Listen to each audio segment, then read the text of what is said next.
So biasanya bila keluar ni kenderaan lah, kita bukan cakap rider ke driver ke, ni kenderaan bila kita ada yang keluar daripada sini, keluar daripada simpang, memang kena pertahankan kenderaan, kita tengok selamat.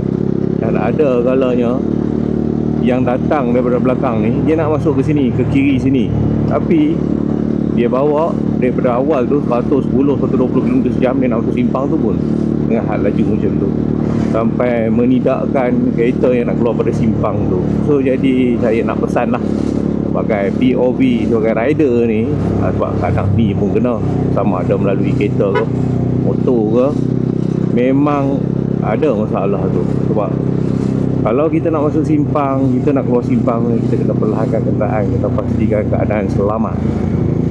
Alright, itu sajalah perkongsian hari ini. Let's go.